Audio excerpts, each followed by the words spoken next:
नमस्कार मित्रांनो, मी घेऊन आलेलो आहे तुमच्यासाठी नवीन अपडेट। शेतकऱ्यांना सरसकट कर्जमाफी मिळणार नाही, फक्त याच शेतकऱ्यांचे होणार कर्जमाफ। चला बघूया। महाराष्ट्रातील शेतकऱ्यांसाठी कर्जमाफी हा नेहमीच चर्चेचा विषय राहिलेला आहे। गेल्या काही वर्षापासून शेतकरी कर्जमाफीच्या मागण्या करत आहे, पण यंदा मात्र सरकारने याबाबत एक मोठं विधान घेतलं आहे।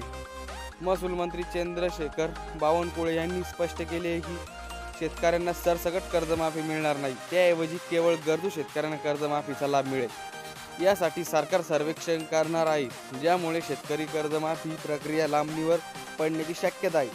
चला या विषयावर सविस्तर जाणून घेऊया आणि सरकारची भूमिका, शेतकऱ्यांचे प्रश्न आणि संरक्षणाचे नेमकं स्वरूप काय आहे हे समजून घेऊया। सरकारची भूमिका आणि संरक्षणाची गरज। महाराष्ट्र सरकारने शेतकरी कर्जमाफीबाबत आपली भूमिका स्पष्ट केली आहे। महसूल मंत्री चंद्रशेखर बावनकुळे यांनी सांगितले की सर्व शेतकऱ्यांना कर्जमाफी देण्याऐवजी फक्त खऱ्या आणि गरजू शेतकऱ्यांना याचा लाभ मिळेल। याचा अर्थ असा आहे की शेतकरी आर्थिकदृष्ट्या सक्षम आहेत किंवा ज्यांनी लोन घेऊन फार्म हाऊस सारख्या गोष्टी बांधल्या आहेत, त्यांना कर्जमाफी मिळणार नाही। सरकारचं म्हणणं आहे की खऱ्या शेतकऱ्यांना ओळखण्यासाठी सर्वेक्षणाची गरज आहे। या सर्वेक्षणातून शेतकऱ्यांची आर्थिक परिस्थिती, त्यास कर्ज आणि गरज याचा अभ्यास केला जाईल। यामुळे कर्जमाफी प्रक्रिया अधिक पारदर्शक होईल असं सरकारचं मत आहे। या सर्वेक्षणामुळे कर्जमाफीला उशीर होण्याची शक्यता आहे, ज्यामुळे शेतकऱ्यांमध्ये नाराजी पसरत आहे। शेतकरी कर्जमाफी का लांबणीवर पडत आहे? शेतकरी कर्जमाफी लांबणीवर पडण्याचं मुख्य कारण म्हणजे सर्वेक्षण।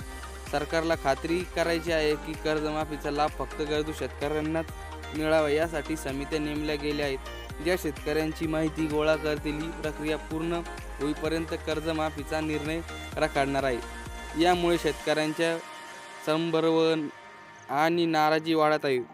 विरोधी पक्षही सरकारवर टीका केली आहे। त्यांचं म्हणणं आहे की सरकारने आधी दिलेले आश्वासन पूर्ण करावीत आणि संरक्षणाच्या नावाखाली वेळ काढूपाना करू नये। शेतकरी नेते अजित नवले यांनी थेट सरकारला इशारा दिला की समित्या नेमण्यापेक्षा लवकरात लवकर कर्जमाफी जाहीर करावी। शेतकऱ्यांना आपल्या ऑनलाईन सुविधाद्वारे कर्जमाफी प्रक्रिया सुलभ करता येईल, असंही त्यांनी सुचवलं आहे। बच्चू कडूंचा अनलिमिटेड आणि सरकारचं पाऊल।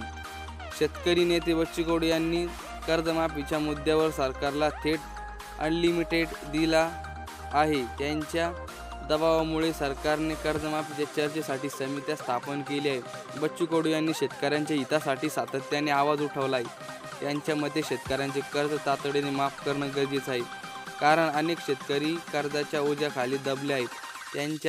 त्या दबावामुळे सरकारने संरक्षणाची प्रक्रिया सुरू केली आहे, पण सरसकट कर्जमाफीऐवजी निवडक शेतकऱ्यांना लाभ देण्याचा निर्णय घेतला आहे। यामुळे बच्चू कडू आणि इतर शेतकरी नेत्यांमध्ये नाराजी आहे। त्यांचं म्हणणं आहे की सर्वेक्षणामुळे कर्जमाफीचा लाभ मर्यादित शेतकऱ्यापर्यंत पोहोचेल, ज्यामुळे अनेक शेतकरी वंचित राहतील। विरोधकांचा आक्रमण पवित्रा। विरोधी पक्षांनी शेतकरी कर्जमाफीच्या मुद्द्यावर सरकारला धारेवर धरलं आहे। त्यांचं म्हणणं आहे की सरकारने निवडणुकीपूर्वी शेतकऱ्यांना कर्जमाफी आश्वासन दिले होतं, पण आता संरक्षणाच्या नावाखाली वेळ काढूपाना केला जात आहे। मुख्यमंत्री देवेंद्र फडणवीस यांनी काही दिवसापूर्वी सांगितलं होतं की योग्य वेळी कर्जमाफी जाहीर केली जाईल, पण ही योग्य वेळ कधी येणार असा प्रश्न विरोधकांनी उपस्थित केला। शेतकऱ्यांना EMIच्या ओझ्यापासून मुक्त करण्यासाठी तातडीने पाऊल उचलण्याची मागणी विरोधकांनी केली आहे। याशिवाय मोबाईल ॲपच्या माध्यमातून कर्जमाफी प्रक्रिया सुलभ करण्याची मागणी जोरदार धरत आहे। पात्र शेतकरी कोण? चला बघूया।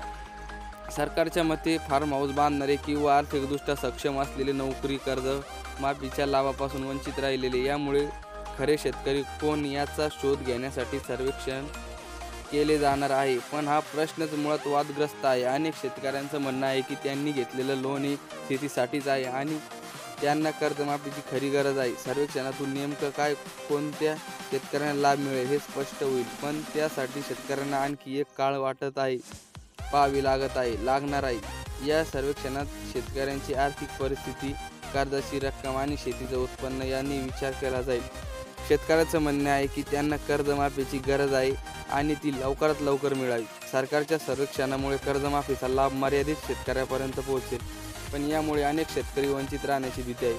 आता सरकार ही प्रक्रिया किती लवकर पूर्ण करत आहे यावर शेतकऱ्यांचं भवितव्य अवलंबून आहे. तर धन्यवाद मित्रांनो. काही नवीन अपडेट आलं तर आपण या चॅनलवर कळू. धन्यवाद.